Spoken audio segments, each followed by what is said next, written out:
নমস্কাৰ সকলোকে আজি আমাৰ ঘৰ সকাম এটা পাতিছে আৰু আপোনালোকক দেখাইছিলোঁ যে আমাৰ ঘৰখন কেনেকৈ বনাইছিলে বনোৱা একচুয়ালি হোৱা নাছিলে ঘৰখন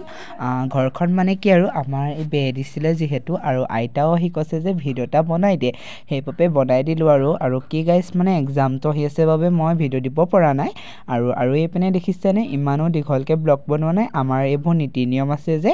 আমাৰ যিহেতু সকাম যেতিয়া পাতো আমি সকলোৱে পইচা দিয়াৰ ব্যৱস্থা আছে বাৰু যিসকলে অসমীয়া মানুহ তেওঁলোকে নিশ্চয় গম পায় আৰু এয়া শাক কুটি লৈছে যিহেতু হলিতা লগোৱা আমি মাঘ বিহুতে দিছিলোঁ আগতে কিন্তু এতিয়া দিব নহ'ল আইতা হেতি ধুনীয়াকৈ সজাই লৈছে কি আৰু নাহাঁহিব দেই আমি কেঁচা ঘৰ বুলি মানুহ যেনেকুৱাই নহওক লাগে ভাল মানুহ হ'ব লাগে নহয় জানো আৰু এইপিনে শাক বনাইছে আইতাই আৰু ভিডিও এটা কৰি দিলোঁ আৰু আইতাক সুধিছোঁ আৰু কি কেনেকৈ বনাইছে বহুত ভাল লাগে মোৰ আইতা শাক খাই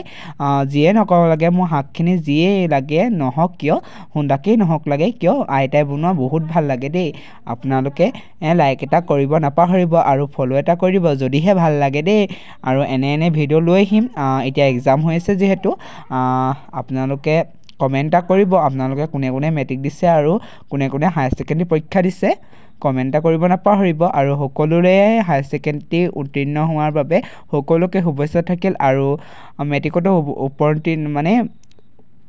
ধুনীয়াকৈ পাছ কৰা যে তাৰে শুভেচ্ছা থাকিল দেই আৰু এতিয়া দেখিছেনে আইতাই খুব স্পীডত কাম কৰিবলৈ ধৰিছে আৰু পুৰা হেতাখনে লৰাই দিছে মাংস তাকো কুকুৰা মাংস লোকেল কুকুৰা মাংস যিহেতু তাৰপৰা তামোল দুখন দেখিলোঁ বহুত ধুনীয়া দেখিলোঁ তাকে বোলো অকণমান খাই লওঁ 3ডোখৰ পিছে নাই খোৱা দেই বেয়াকৈ নক'ব কমেণ্ট আৰু 3ডোখৰ এডোখৰকৈ খাইছোঁ আৰু দেখুৱাবলৈ অকণমান ভিডিঅ'টো এনেকৈ কৰিছোঁ তাৰপৰা এনেকৈ দেখুৱাই দিছোঁ আইতাকো দেখুৱালোঁ বোলো আপোনালোককো দেখুওৱা হয়নে নহয় তাৰপৰা ভকত দুজনে মতা হৈছিল আমাৰ এজন বৰ্তা আৰু এজন দদৌ আগৰ দদৌ আৰু দদৌ কি আৰু আমাৰ দাইহাতৰ দদৌ আৰু বহুত ভাল দেই বহুত ধুনীয়াকৈ কথা কয় মই বৰ ভাল পাওঁ আৰু এইপিনে আহিলে ধুনীয়াকৈ সাজপাত দি সাজ খাবলৈ ল'লোঁ কাৰণ আমাৰ নিয়ম আছে এইটো নহয় জানো তাৰপিছত নিয়মটো পালন কৰিবই লাগিব কিন্তু মই সাজ নাখাওঁ আকৌ অন্য এটা ভিডিঅ'ৰ মাজলৈ অতি সোনকালে আহি থাকিম আজিলৈ আহিছোঁ বাই বাই